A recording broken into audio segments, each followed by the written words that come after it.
है। एक मजेदार बात आपको बताता हूं। लाल बहादुर शास्त्री संविधान लागू होने के बाद 1952 में, संविधान लागू होने के बाद देश के पहले रेल मंत्री बने 1952 में, और लाल बहादुर शास्त्री रेल मंत्री बने। इत्तेफाक देखिएगा, पैदा कहां हुए? मुगल सराय में। मुगल सराय स्टेशन का नाम बदला गया, किनके नाम पे रखा गया? क्या थे दीनदयाल उपाध्याय? रेल मंत्री थे, वित्त मंत्री थे, प्रधानमंत्री थे देश के। किसान आंदोलन में शहीद हो गए थे क्या? कि मजदूरों के आंदोलन में शहीद हुए थे? हिंदू मुसलमान का जो खेला चल रहा है उसके लिए सुटेबल नाम है दीनदयाल उपाध्याय। और रेल मंत्री थे लाल बहादुर शास्त्री, मुगल सराय में ही पैदा हुए, और रेल मंत्री रहते हुए एक रेल दुर्घटना हो गई थी तो उन्होंने इस्तीफा दे दिया था। ये है राजनीतिक मूल्य। और वो राजनीतिक मूल्य आज कहां पहुंच गया है? वो राजनीतिक मूल्य वहां पहुंच गया है कि पहले 2.5 साल तक जेटली जी ने बताया नहीं कि माल्या से वो मिले हैं, बताया कि माल्या से मिले हैं, इंतजार करते रहे। सेटिंग किया होगा कि माल्या को मत बोलना यार कि तुमसे मिले थे। माल्या कहा कि नहीं, पैसा तो हम लेकर के आए हैं, हमको वापस देश बुलाओ। बोला अभी आओगे, चुनाव है यार, सब गड़बड़ हो जाएगा। तो माल्या ने कहा कि नहीं, हम मिले थे। जब माल्या ने कहा कि हम मिले थे तो जेटली भी बोले कि हाँ हम भी मिले थे, थोड़ी देर के लिए मिले थे। मुझे माल्या पे भरोसा नहीं है, बिल्कुल भी भरोसा नहीं है। जो 9,000 करोड़ रुपया लेकर के भाग जाए उस पर कैसे भरोसा कर सकते हैं? कोई मेरा 9 रुपया लेकर के भाग जाएगा, हम उस पर भरोसा नहीं करेंगे, वो तो 9,000 लेकर के भाग गया है। हम अपने देश के वित्त मंत्री पे ही भरोसा करना चाहते हैं। जैसे हम देखे हैं, लाल बहादुर शास्त्री भी रेल मंत्री थे, महात्मा गांधी थे, तमाम तरीके के लोग थे। क्या ये भरोसे के काबिल हैं? इन पे भरोसा किया जा सकता है? ये पहले नहीं बताए कि मिले थे। जब माल्या ने कहा कि मिले हैं तो इन्होंने कहा कि हम मिले थे, थोड़ी देर के लिए मिले थे, तुरंत बीजेपी आ जाती है। एक तो इनके जो सारे मंत्री हैं, एक मंत्री तो बोल दिया यहां तक कि विपक्ष के उलझुल सवालों का जवाब देने के लिए प्रधानमंत्री नहीं है, हम जवाब देंगे। तो कानून मंत्री का जो सवाल होगा उस पर गृह मंत्री बोलेंगे, गृह मंत्री के सवाल पे वित्त मंत्री बोलेंगे, वित्त मंत्री पे जो रक्षा मंत्री बोलेंगे। कोई भी मंत्री अपने मंत्रालय से जुड़ा हुआ बात नहीं बोलेगा, बाकी दुनिया भर की बात बोलेगा। मेरे जो है एक मित्र ने हमको एक दिन इनबॉक्स किया, बोला कि एक भाजपा का स्पोक्स पर्सन आता है, डॉक्टर कहता है अपने आप को, तो बोला उससे पूछिएगा कि 2 जोड़ 2 बराबर कितना होता है, तो पहले चेक करेगा कि कांग्रेस के वक्त में कितना होता था। अरे तब भी 4 होता था, अब भी 4 होता है और आगे भी 4 होगा, इसमें क्या दिक्कत है? हर बात के लिए बात को गुमराह कैसे करना है। तो वित्त मंत्री के बचाव में आई भाजपा, और भाजपा ने कहा कि नहीं, उस दिन तो वित्त मंत्री पार्लियामेंट गए ही नहीं थे। एक लाल बहादुर शास्त्री थे, वो रेल जो है ट्रेन नहीं चला रहे थे, ट्रेन जो है ट्रेन का ड्राइवर चला रहा था। लाइनमैन का काम है लाइन चेक करना, लेकिन रेल मंत्री ने जिम्मेवारी लेते हुए कहा कि हम इस्तीफा देंगे क्योंकि हम रेल मंत्री हैं, हमारे राजकाज में रेल की दुर्घटना हुई है। रोज रेल दुर्घटना हो रही है, और मैं आपको विश्वास दिलाना चाहता हूं कि आपको रेल मंत्री का नाम भी याद नहीं होगा, क्योंकि कोई भी मंत्री अपना काम करेगा तब तो उसका नाम आपको याद रहेगा। अब देश का प्रधानमंत्री जो है वो विदेश मंत्री का काम कर रहा है, दुनिया घूम रहा है। ये जो सिचुएशन है, इस सिचुएशन को आप देखिए और आप समझिए कि सच क्या है, झूठ क्या है, हर बात को कैसे ट्विस्ट किया जाता है, कैसे इतिहास को तोड़ा मरोड़ा जाता है, कैसे गांधी जी का भी चश्मा इस्तेमाल कर लिया जाता है। माने कहते हैं ना, मुख में राम बगल में छुरी, मुख में नाथूराम बगल में गांधी। ये कैसे इस्तेमाल कर रहे हैं? सब कुछ कहेंगे, गांधी जी महान आदमी थे, गांधी जी अपना पखाना साफ करते थे, गांधी जी सादा जीवन उच्च विचार करते थे, और गांधी जी का कोई भी चीज अपने ऊपर लागू नहीं कराएंगे। ना सादा जीवन उच्च विचार लागू करेंगे, ना रूरल इकोनॉमी को लागू करेंगे, ना किसानों की आत्महत्या पे कुछ बोलेंगे, ना गांधी की हत्या पे कुछ बोलेंगे। कोई एक मंत्री, कोई एक बड़ा नेता, कोई एक रेस्पॉन्सिबल व्यक्ति जो खुल करके कहे कि गांधी की हत्या नाथूराम गोडसे ने की, इसलिए हम नाथूराम गोडसे को आतंकवादी समझते हैं, नाथूराम गोडसे को मुर्दाबाद कहते हैं, किसी में हिम्मत नहीं है ये कहने की। और अपनी नाकामी को छुपाने के लिए सारा का सारा दोष जो है वो किसी और के सर पे मढ़ देना है। मसलन कि भाजपा ने कहा कि एनपीए जो है वो तो कांग्रेस के टाइम पे हुआ था, करप्शन जो है वो तो कांग्रेस के टाइम पे हुआ था। कांग्रेस के टाइम पे महंगाई नहीं थी क्या? तब पेट्रोल महंगा नहीं मिल रहा था? अरे किसान आत्महत्या तो कांग्रेस के वक्त में भी होता था। हम स्वीकार करते हैं भाई कि यह सारी समस्या जो है 2014 से शुरू नहीं हुई है, ये हम स्वीकार करते हैं। लेकिन अगर ये आप कह दें कि तू चोर मैं चोर इसलिए चोरी बहुत अच्छा है, ये तो हम मानने के लिए तैयार नहीं है। ये तो जवाब नहीं होता है। तू चोर मैं चोर इसलिए चोरी मुद्दा नहीं है, इसको हम कैसे मान लें, इस देश के नौजवान कैसे मान लें, ये सवाल मैं आपके सामने रख रहा हूं। एनपीए था, करप्शन था, इन जो समस्याएं हैं, इस समस्या से ही निजात के लिए लोगों ने आपको प्रधानमंत्री बनाया, नया सरकार चुन करके लाया। नहीं तो वही लोग कंटिन्यू कर रहे होते, क्या दिक्कत है? अरे कम से कम इतिहास तो झूठ नहीं बोलते ना मनमोहन सिंह, पढ़े लिखे व्यक्ति हैं।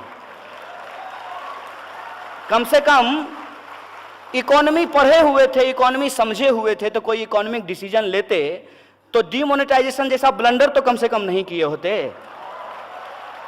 ये तो होता ना। मैं किसी के समर्थन में नहीं बोल रहा हूं। आज जब मैं गांधी की बात कर रहा हूं, लाल बहादुर शास्त्री की बात कर रहा हूं, तो देश में क्या होना चाहिए, लोकतंत्र में क्या होना चाहिए, क्या जरूरी है हमारे आने वाली पीढ़ी के लिए, समानता क्यों जरूरी है समाज के लिए, मैं इस पर बात कर रहा हूं। और यह क्या मतलब होता है? हर सवाल को गुमराह करके आप नेहरू के पास पहुंचा देना चाहते हैं। अजीब बात है। मुझे तो लग रहा है कि इस दिन आप लोग भी इंतजार कीजिए, किसी दिन स्टेटमेंट आएगा मोदी जी का। मोदी जी जैसे कह रहे हैं ना कि इतने सालों का गड्ढा है, 70 साल में कांग्रेस ने जो है इस देश को लूट लिया है, तो उसको ठीक करने में वक्त मिलेगा। एक तो 70 साल जब ये बोलते हैं तब जो है ये उसमें बीपी सिंह को भी जोड़ लेते हैं, अटल बिहारी वाजपेयी के 6 साल को भी जोड़ लेते हैं। और इनका ये मानना है कि अटल बिहारी वाजपेयी का जो 6 साल था उसमें भी कोई काम नहीं हुआ था। उससे भी आगे बढ़ करके कोई इनका समर्थक तो ये जाके कह देता है कि 1100 साल के बाद जो है कि हिंदू प्रधानमंत्री बना है। इस पे विचार कीजिए कि गांधी क्या कहते थे। गांधी कहते थे कि ईश्वर अल्लाह तेरे नाम सबको सन्मति दे भगवान। आज देश का जो प्रधानमंत्री है वो कब्रिस्तान और शमशान की बात कर रहा है। आप हिंदुस्तान की बात कीजिए, आप कब्रिस्तान और शमशान की बात क्यों कर रहे हैं? आपको हिंदुस्तान की बात करने के लिए इस देश का प्रधानमंत्री बनाया गया है, लेकिन आप हिंदुस्तान की बात नहीं करेंगे। ये जो सिचुएशन है, इस सिचुएशन में हमको ये विचार करना पड़ेगा कि हम किस तरीके से देश का निर्माण करेंगे। और देश का निर्माण करने के संबंध में एक इंपॉर्टेंट बात मैं आपको बता दूं। इस देश का जो डेमोक्रेटिक प्रोसीजर है, उस प्रोसीजर पे हमको स्टिक होना पड़ेगा। क्या है प्रोसीजर? प्रोसीजर ये है कि पिछली सरकार की जो गलतियां थी, उन गलतियों से जनता नाखुश थी और जनता ने पार्लियामेंट्री डेमोक्रेसी में नए लोगों को अपना मत दिया और नए लोगों की सरकार बनी। अब नए लोगों की जब सरकार बनी, वो भी यदि गलती कर रहे हैं, वो भी जो वादा किया वो यदि पूरा नहीं कर रहे हैं, तो उनको भी सत्ता से जाना चाहिए। यही लोकतंत्र है, यही पार्लियामेंट्री डेमोक्रेसी है, ये हमको दिमाग में डालना चाहिए। और ये बात हमारे दिमाग में ना आए, इस दिशा में हम सोच ना पाएं, इसीलिए ये जो आप कहते हैं ना, सच का तो छोड़ दीजिए, झूठ जो है वो इस कदर हमारे दिमाग में घुसाया जा रहा है कि हम सच के इर्द गिर्द भी नहीं पहुंच पाते हैं। और वो क्या है? साफ साफ कहते हैं कि एनपीए कांग्रेस के वक्त में इतना लाख करोड़ हो गया था। होगा, लेकिन आपसे तो हिसाब हम तब का पूछेंगे ना जब आप अप्रैल 2014 से लेकर के अप्रैल 2018 के बीच में 3,16,000 करोड़ रुपया जो है लोन का, कॉरपोरेट लोन का माफ कर दिए हैं वित्त मंत्री रहते हुए। ये सवाल तो हम आपसे पूछेंगे ना, कि ये सवाल जो है हम पूछने के लिए इंदिरा गांधी से जाएं, ये सवाल पूछने के लिए हम नेहरू से के पास जाएं? ये प्रश्न है। और ये सवाल जब आप पूछेंगे तो साफ साफ आपको कह दिया जाएगा कि कांग्रेस ने जो गलती की है उसकी वजह से आज जो भी समस्या है वो देश जूझ रहा है। तो कल को अपनी नाकामी छुपाने के लिए प्रधानमंत्री कह देंगे कि पिछले 5 साल में हम कुछ इसलिए नहीं कर पाए क्योंकि हम कांग्रेस के वक्त में पैदा हुए थे। इस बहानेबाजी का क्या मतलब है? और हम एक आइडियोलॉजिकल प्रश्न आपसे पूछ रहे हैं, लोकतंत्र के हवाले से ये सवाल हम आपसे पूछ रहे हैं कि लोकतंत्र को कैसे चलना चाहिए, लोकतंत्र में क्या जरूरी है और लोकतंत्र में जो हमने पढ़ा है, माने हम डिग्री भी दिखाने के लिए तैयार हैं, हमारा डिग्री देख लीजिए। हमने जो पढ़ा है, हमने ये पढ़ा है कि लोकतंत्र में लोग सबसे इंपॉर्टेंट होते हैं, और आज लोग के सवाल को अलग अलग तरीके से गुमराह किया जा रहा है। बुनियादी सवाल क्या है? बुनियादी सवाल ये है कि देश के भीतर शिक्षा में बजट कटौती क्यों की जा रही है। यदि इस देश के गरीब लोग नहीं पढ़ेंगे, इस देश के आम आवाम नहीं पढ़ेंगे, इस देश में महिलाओं को शिक्षा नहीं मिलेगी, तो देश आगे कैसे बढ़ेगा? सबसे बुनियादी चीज है शिक्षा। शिक्षा में लगातार बजट कट किया जा रहा है। जो किसान हैं, जो सबके लिए अनाज पैदा करते हैं, सबका पेट भरते हैं, प्रधानमंत्री जी के लिए भी मशरूम वही उगाते हैं, किसान ही उगाते हैं, वो किसान आत्महत्या कर रहे हैं, ये सवाल है। मजदूरों को उनकी न्यूनतम मजदूरी नहीं मिल रही है। आए दिन सफाई कर्मचारी गटर में उतर करके जहरीली गैस से मर जा रहे हैं, और सरकार के जो समर्थक हैं वो अजीबोगरीब बयान देते हैं। एक तो जज साहब हैं, मैंने न्यायपालिका भी रो दी होगी उनके उस सवाल से। एक जज साहब ने कहा कि मोर मोरनी के आंख में आंसू डाल देता इसलिए बच्चा पैदा होता। हमको तो सुन करके लगा कि हिंदू धर्म तो नहीं खतरे में है, लेकिन इस देश में विज्ञान, लॉजिक, गणित, दर्शन, इतिहास ये जरूर खतरे में है। इस तरीके की बातें जो है वो की जाती है, और ये आप मत समझिए कि ये ऐसे ही किया जाता है, ये जानबूझ करके किया जाता है, क्योंकि ये एक डिजाइन है। डिजाइन ये है कि इतनी बार झूठ बोलो कि वो झूठ को ही लोग सच मानने लगे। और इसीलिए ये बात आज बार बार बोली जा रही है कि politics is all about perception. No man, politics is just not all about perception. Politics is all about perspective. That is more important. That we have to understand. और पर्सपेक्टिव क्या होता है? पर्सपेक्टिव ये होता है कि देश में यदि इनइक्वलिटी है, डेमोक्रेसी नहीं बची रहेगी, और उस इनइक्वलिटी को टिकाए रखने के लिए ये कम्युनलिज्म, कास्टिज्म, पेट्रियार्की, ये अलग अलग तरह के जो रिग्रेसिव स्ट्रक्चर हैं सोसाइटी के, उसको दोबारा मजबूत किया जाएगा, उसको दोबारा ठीक किया जाएगा। अभी एक नया ऐप आया है, देश के किसी भी मंदिर के पुजारी से उस ऐप के द्वारा आप अपने घर में पूजा करवा सकते हैं। नहीं कराइए, कोई दिक्कत नहीं है। हिंदू धर्म को मानिए, उसमें भी कोई दिक्कत नहीं है, लेकिन ये तो सोचिएगा ना कि आप कौन से हिंदू होना चाहते हैं। जय श्री राम बोल करके किसी गर्भवती महिला का पेट फाड़ करके उसकी बच्चा को तलवार की नोक पे लहराने वाला हिंदू होना चाहते हैं, या गांधी की तरह इस देश में हिंदू मुसलमान एकता के लिए हे राम बोलते हुए सांप्रदायिक की गोली खा करके मर जाना चाहते हैं? ये आपको तय करना है। ये आपको तय करना है कि आपको किस तरीके का लोकतंत्र चाहिए। आपको ये लोकतंत्र चाहिए जहां देश के प्रधानमंत्री को प्रधानमंत्री के बतौर नहीं, शेर के बतौर प्रस्तुत किया जाता है। अब बताइए, आप प्रधानमंत्री चुने थे ना, इनके समर्थक कहते हैं कि शेर हैं। हम बोले शेर हैं तो जंगल में क्या कर, मैंने यहाँ क्या कर रहे हैं? शेर तो जंगल में रहता है या चिड़ियाघर में रहता है। एक बात और बोले, एक बार एक ऐसे ही इनका समर्थक हमसे उलझ गया। अमूमन हम उलझते नहीं हैं, लेकिन उलझ गया। बोला तुम क्या बोलोगे, प्रधानमंत्री हमारे शेर हैं। हम बोले सुनो दोस्त, किसी शेर को किसी इंसान के गले में पट्टा डाल करके घुमाते हुए देखे हो? ये काम भी इंसान ही करता है कि शेर के गले में पट्टा डाल करके उसको घुमाता है। हम इंसान हैं और हमको इंसान ही होना पसंद है। और तुमको अगर लगता है कि सही में ये इतने मजबूत व्यक्ति हैं तो फिर क्या जरूरत है? और बताइए, राफेल खरीदने का जरूरत है? क्या क्या करेंगे खरीद करके? प्रधानमंत्री को बॉर्डर पे खड़ा कर दो। प्रधानमंत्री जो है बोल बोल करके पाकिस्तानियों को मार देंगे। इतना फेंकेंगे, इतना फेंकेंगे,